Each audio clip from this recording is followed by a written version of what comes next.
and welcome to this Female Coaching Network feature and interview with myself, Vicky Highton, the founder of the FCN. A big welcome to our guest today, Sophie Walker, a golf professional and former ladies European Tour player based in the northwest of England. Sophie has many roles in golf as a coach, YouTuber, equipment reviewer and commentator, and you will see it on course on Sky Sports as well as on YouTube channels Golf a Lot and How Did I Do. With approximately only 13% of golfers in the UK being women, the stats of women golfers are even lower. Very few golf clubs around the country have a female golf pro or even coaches, with driving ranges also lacking diversity in their coaching. So I've invited Sophie along today to the network to find out more about her story and ask her thoughts as to why there are so few female golf coaches in the country.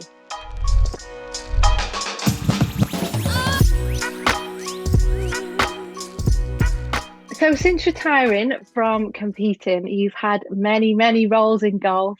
TV presenter, commentator, YouTuber, coach, mentor. Why so many and which is your favourite, Sophie? Because all I wanted to do was be a touring pro. And then once that ended, I wasn't quite sure what I wanted to do. So I had to try out loads of different things and see which one I liked the most.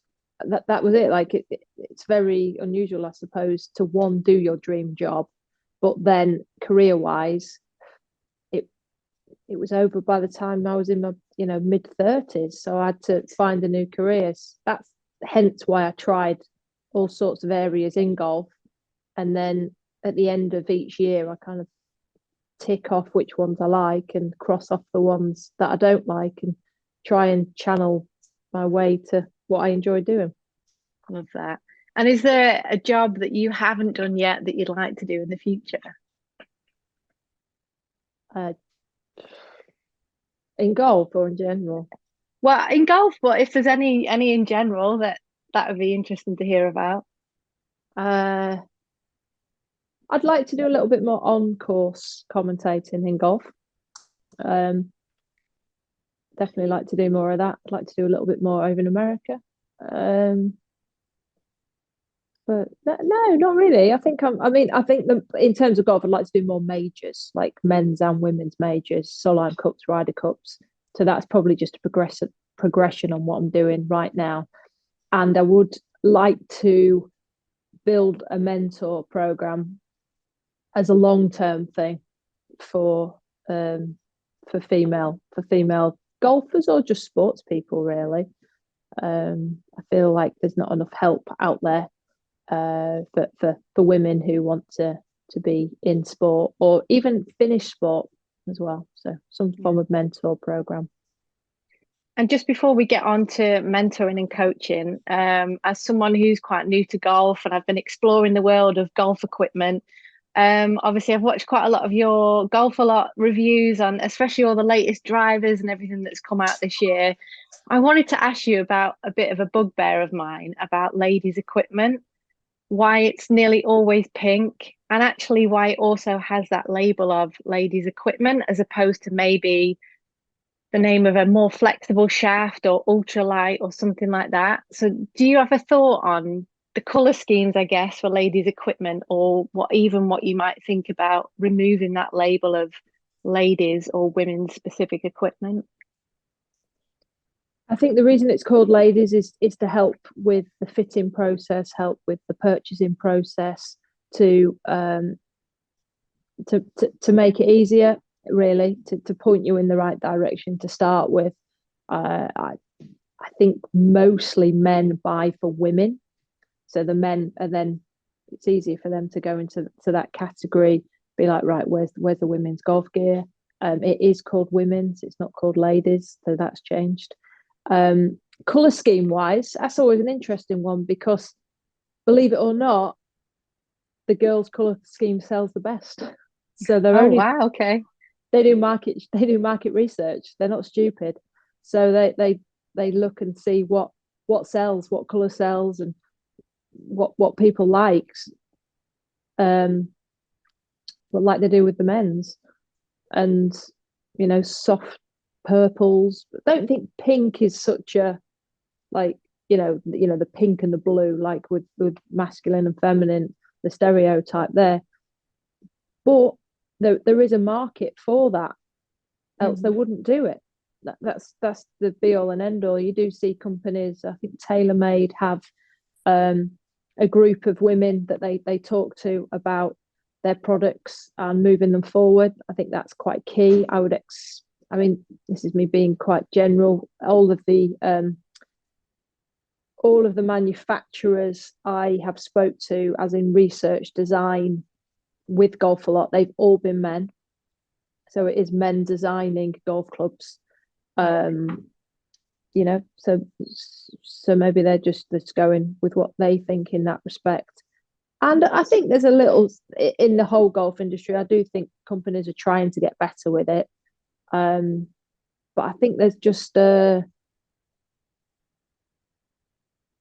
don't know, like women don't spend a lot of money on golf equipment, and I don't know why. And they're not companies aren't going to put all this time in for something that doesn't sell. So a lot of them are just different colours of the men's version with a softer shaft. There's a few specialist companies. I think they're getting better. But yeah, I mean, some, like I think what PXG, Titleist, they just have golf clubs. Like it's just a golf club. Doesn't matter who's playing it.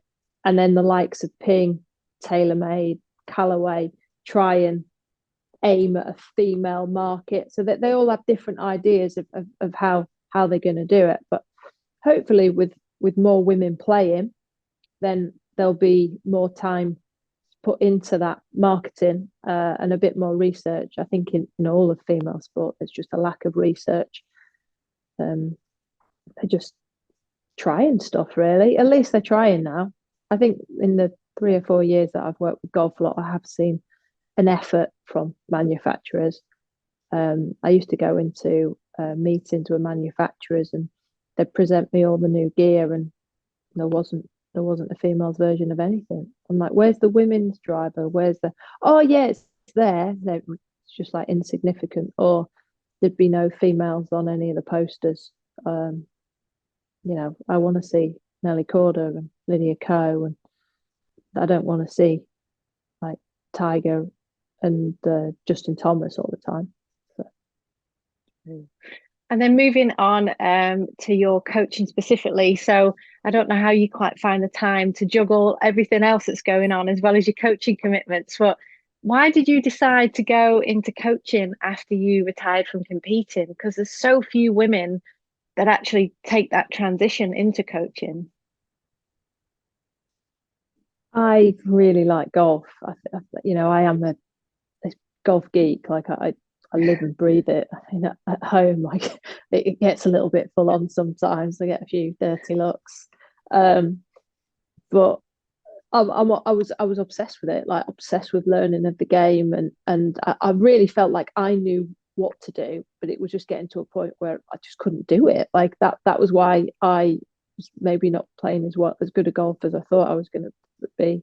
I've had some really good coaches that have taught me so much. I was on the driving range and girls were asking me for little tips, and I was helping them. And I think if you're a player, like you should be just at the end of the driving range going, no, I just need to concentrate on my own game. But I was willing to help a few people. I think it's taken me by surprise more than how much I enjoy it. It has taken me by surprise how much I've enjoyed it. I thought I'd potentially go more into an elite level coaching, maybe go with England Golf, or maybe teach a few tour players, county level, that type of. But it's just not been the case at all. It's nearly the opposite. So yeah, that's taken me a little bit by surprise. I just really, I think hitting a golf ball properly is a feeling that everybody should try once in their life, because you get the bug, and I think that's probably something that I aim to do. That one where you just catch it sweet, and the feeling that you get from that is amazing. I'm yet to discover that, Sophie. I'm joking. I'm sure you've hit one or two good ones. And I'd love to ask you a bit more about your coaching setup as well, because I noticed like you've got a really cool video on your website of you've got the simulator set up in a car garage in Stockport. So was that a deliberate decision to go into something that was completely off the wall, away from a golf club or a driving range? How did that come about? Well, I mean, I haven't I haven't got time. I haven't got time to run a pro shop and be a regular club pro. So that's kind of out of the question. And I had a bit of a profile, so I thought that can help me. And at first, I thought, like I said, maybe just elite coaching or maybe do corporate clients. That was the way I was thinking. I didn't. I went to the Trafford Centre and spoke to Pete Styles there, and I'm thinking it's a bit cold here. I'm not sure I can be out on this range, and also that commitment, I suppose, of having somebody weekly. I can't maybe quite give that to them. So also, so I just thought, well, why not try and do something totally different? And I worked at a indoor golf bar in Spinningfields in Manchester called The Range. So I did that for a year and a bit. And then I lived just at the back of the Mercedes-Benz garage. And when it got built, they put a TrackMan simulator in it to give their clients a better experience. I felt like when I did pro-ams, I was pretty good at client entertaining. So that's kind of how we started. And then it's just moved into kind of being my own coaching space now, especially with COVID, like corporate stuff just died a death. That's a shame, which is basically what happened to the place in Spinningfields. So it's different. Like I'm different. I'm a woman. Coach wise, I've been there and done it. So there's that element to it. I picked a speciality in I can teach you anything, but driver. A lot of people come to me to sort their driver out. So that's the kind of niche of mine. And in sense of where it is, that's also a niche. Like I wasn't going to pick up maybe golfers from a golf club because I already had a pro. But what about all these pay and play people? What about the people that didn't want to go to the guy at the golf club, but equally didn't want to go to another club and feel like they're cheating on them? It's a bit like your hairdresser. So it's just stuff like that, it just made sense really. And I also knew that I didn't have to be in there every hour of the day because I had a job at TV. So that made more sense as well, because if I had to be in there, like Mercedes don't want me in there 12 hours a day, ball after ball after ball, because that would probably annoy them. So I think they quite like the fact that I can be away for a week or be around for a week. So I like it. I think golf and cars mix. You just have to look. Mercedes-Benz, they sponsor the Open Championship. BMW sponsor Wentworth. How many times do you see a hole in one on a hole and it's a car? Yeah. And potentially being stereotypical, the people that buy expensive cars probably play golf. Yeah, makes total sense. I just wanted to ask you as well on that. Obviously, you've got very specific reasons as to why you kind of have the setup that you do. But again, as a new golfer that has gone to a few driving ranges, and I'm not a member of a club, but I'm starting to learn what's what and who's who. Very rare that you see a female coach or a female pro at a driving range or even a proper golf club. Do you think there are the same opportunities for female coaches at all those setups, or would you find more women kind of taking a step away in a similar way that you have? I think the likes of the driving ranges where I live in Manchester would love a woman coach. Would love it. Like you go to Trafford now, and there is a lack of representation. There is more women that go to Trafford driving range than there probably is members of a golf club in percentage wise. Like it's, but the end. and they know that. So I think there is a girl, I think she was called Sophie actually, came to see me a couple of weeks ago, who was starting there, and starting her coaching career there. Pete brought her to kind of meet me because he couldn't think of another girl or woman in the area. So I 100% think that driving ranges are crying out for it. I think golf courses would have it, but just there's only one pro most of the time, or two, isn't there? So if you go to a driving range, there's a potential to have as many teaching pros as you want. So I don't think it's a lack of, especially now, things are changing. They know that if they get a successful coaching woman there, that is a massive tick in the equality box. And I did a little chat with the guys at Trafford saying, look, just because she's a woman, she's not just going to teach women. Don't just give her the juniors. All this, and they're like, no, yeah, get it. But with teaching, at the end of the day, somebody's giving you X amount of money, saying make me better at golf, and you have to have a lot of confidence in yourself to go, yeah, I'll make you better. Like I will fix you, because that's what you are. You fix people. It's so you've got to be quite confident in yourself and your own ability that that's just what's going to happen. And if it doesn't happen, you better make it happen, because you've only got half an hour to do it. So I think that's quite, in terms of a young female, I think that's quite a hard thing to do. I see it in the young lads as well. So yeah, I think, and you are around men a lot of the time, everywhere. I think the ones that there's not many, but they are really good and they're really enthusiastic. Hannah Adlington is amazing.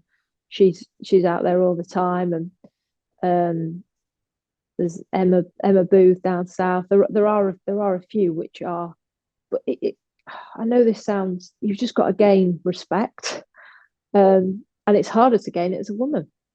It is, but if you get it, then it's gold. Yeah. Do you think it helps to say that you're an ex-tour player? I mean, that's for any sport, I guess. If you're an ex-athlete, an ex-Olympian, whatever, you've kind of got that. You've got that respect instantly because you can say that after your name. Yeah, without doubt. Yeah, without doubt. I can say, oh, when I played in the Open Championship, when I played in the US Open, or equally, if they want me to stand there and hit the shot, I can hit the shot. So that has to help. That gains the respect that I was talking about straight away. But honestly, like, golfers really don't care who you are as long as you make them better at golf. That is the key. Like, if you are a female and you can make them better at golf, then they'll come to you. It's not an issue. Yeah. So I think it's just there's the lack of us. Really, like it is a shame. Like, it's absolutely a shame. But it's some women don't want to put themselves in that position and don't want to be around men all the time and feel a bit intimidated. And yeah, it's a tough world to enter if you're the only woman or one of the few women. You touched on, I'm going to come on to the next question, which you just touched on, about it really helps as a coach when you can then pick the club up and you can actually hit the ball in the way that you're trying to teach your player to. And again, as something I've noticed with golf and all the different sports that I've been learning is there's some sports that you absolutely have to be able to play to coach it. And then some sports which you don't. For example, track and field. My background is as a sprint coach, and as my partner likes to joke with me, I was so slow he would time me with a calendar, which was hilarious. So the point being, you don't have to be good at some sports to coach it, but obviously golf, like, I'm not sure I would trust a golf coach that literally couldn't hit a ball. So how do you think that element of being a coach for golf makes you a better coach because you know exactly how to hit that ball and all the different nuances and skills that go into that? over someone from another sport that has never really competed at that higher skill level? I mean, yes and no. So I haven't had the time to study coaching like if you're thinking about football or something like Mourinho, Eddie Howe, like people weren't that great footballers but ended up being great managers. So I haven't had that intense learning of coaching as much as they have because I was playing for a lot of the time. Then in terms of golf, like it certainly helps, I think, me as a woman, hands down, definitely helps me as a woman. It helps if you're teaching top level to be like, I've been there, I've done that with you, I understand. That really does help. Grant Waite is a Kiwi guy that's played PGA Tour, and he's teaching a lot of the women at the minute. Because he's like, I've been there, I've done that, and to a certain, it becomes a bit of a hype boy because when you're that good, you just need somebody to tell you how good you are. Then the thing is with golf, in order to be a golf professional, you have to be a certain level anyway. So you can't. You have to. The level's changing now. Like it's a bit higher, but before you had to be a good golfer to even be a coach. You had to pass a playing test. So that's kind of. It's always been like, well, you needed to be a good golfer to be a good coach. I think things are changing now. I think people are realizing that you need to be able to show people how to do it in the sense of passing on the information, like in a pedagogy like way. You've got to learn how people learn, and how you transfer that, the visual, verbal. So like I had a guy today that I was teaching, and he's like, it's okay for you, you can do it. And it's like, God, yeah, you're right. I didn't even ever have to think about doing that because I picked up the game at like 3 years old. So wow. There's that, like that element that I just have it naturally, and I'm trying to teach something that I can do naturally. So sometimes as a coach, you have to go, yeah, God, he's right. Like he's absolutely right. Imagine me trying to learn left-handed. Like, it'd all be the starting again. So I think there's pros and cons. Some of the best golf coaches in the world were good at golf, but they were obviously not the best, else they wouldn't need to coach. They'd earn so much money, it's like, who needs to coach? So I think the best coaches in the world in whatever sport you play have an ability to explain how to do it.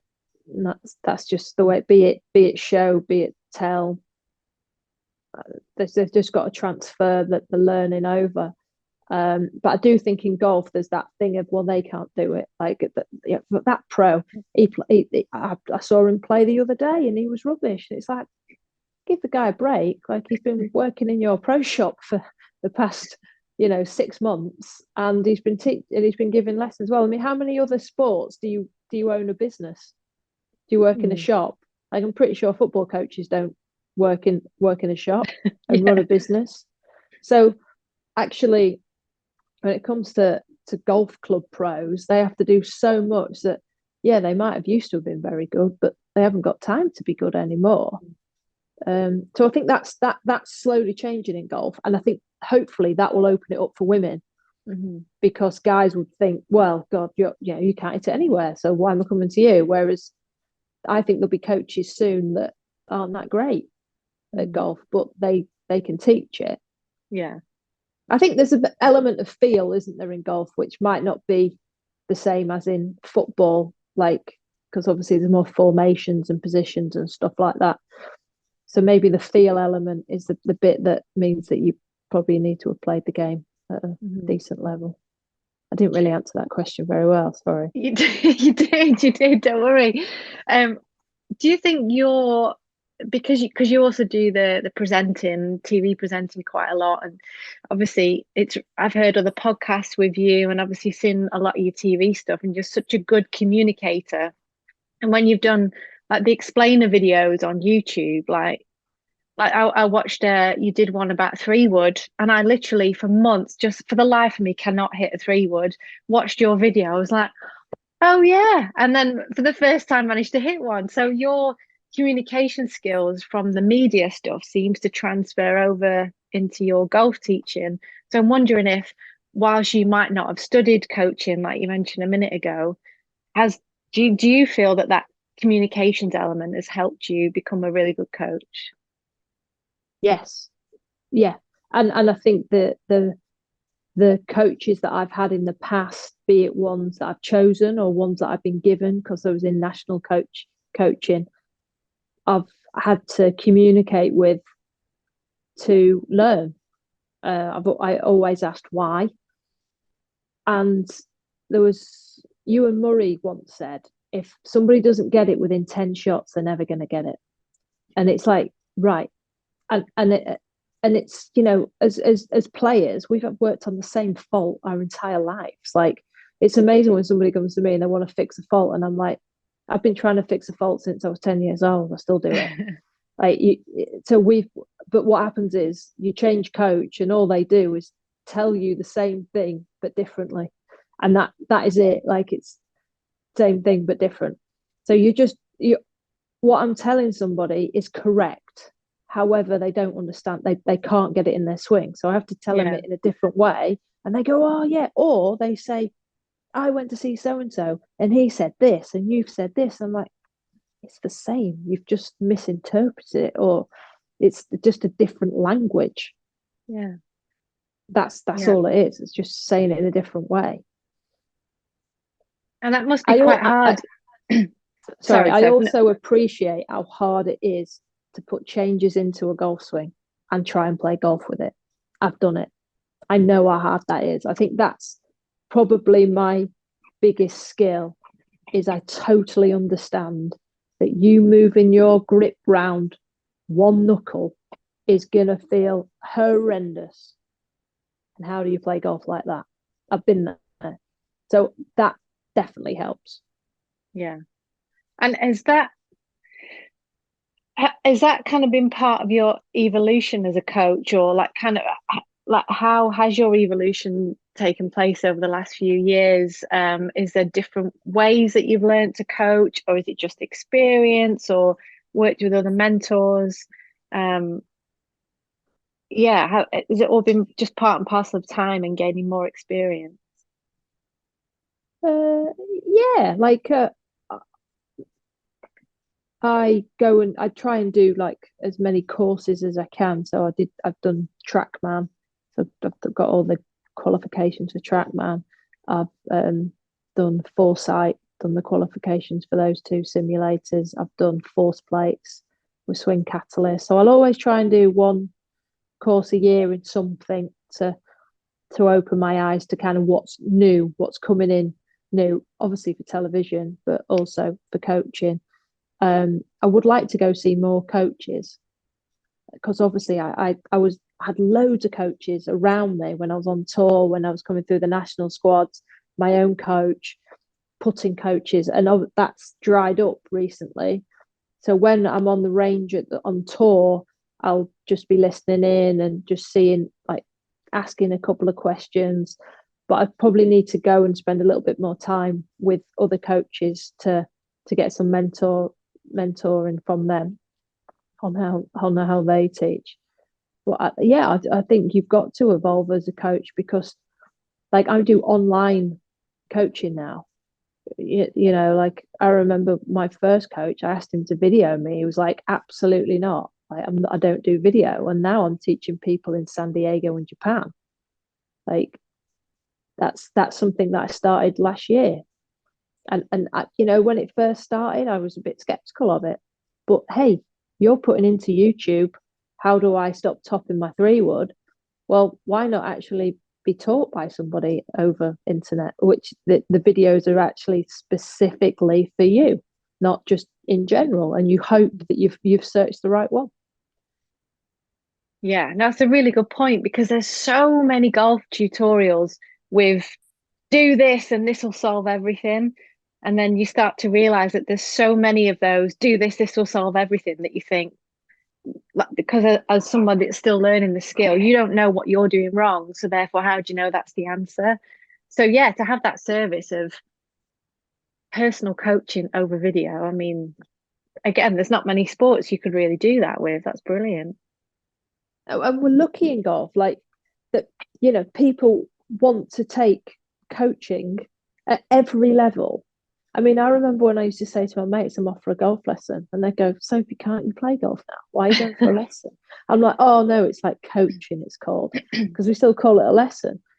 But it doesn't matter how bad or how good you are, you're still going to go for some form of coaching. Whereas if, I go and play five-a-side or netball or whatever, I'm not going to be coached on it, am I? I'm just going to pay my money and go and have a kick around or something. I think that's the mad thing about golf, though. Like, you can't just pick any club up and just hit it. Like, you just can't do it. You absolutely have to have at least somebody going, right, this is how you hold it, this is how you set up. And then if you're lucky after that, you might be able to hit it. But that's one of the things, like, I've played a lot of sports in my life. Golf's the most annoyingly frustrating sport, because you can't just pick a club up and hit the ball. You could, you just don't think you can, because we all tell you that you need coaching. I mean, really, it's a stick and a ball, isn't it? Like, someone gave you a stick and a ball on a field and just said, try and make it move, you'd find a way. It's just that apparently in golf, there's an exact way. There isn't, but there's just lots of books and there's lots of videos to tell you that there is the perfect golf swing, which doesn't exist. I'll remember that next time I swing a club. Right, just to finish off, I have 4 quick fire questions, just a short answer for each one. So the first one, obviously, having been a tour player, what do you know now about either golf or yourself or even the tour that you wish you knew right at the beginning of your career? To not be fearful of failing. Amazing. Question 2, do you have any top tips for other coaches? Time management. If your lesson's half an hour, make sure it doesn't overrun. So finish it after 25 minutes and make sure you say the goodbye and everything like that, and finish the lesson. Because if you can just keep overrunning, and by the end of the day, like, you're miles out, and it's not good for you or the pupils. Question 3, your favorite golf or coaching book you've ever read? I like Bob Rotella, so psychologist, any of them. Golf is not a game of perfect, 15th club, how to be a champion, anything Bob Rotella, like, literally you can reduce your score without changing your swing. So I'd always advise that. But keep reading them. Don't just read them once, read them often. And last one, Sophie, I'm going to have to ask, can I book a lesson with you? Yeah, Sophie Walker /coaching, or find me on Skillest, which is a coaching online app.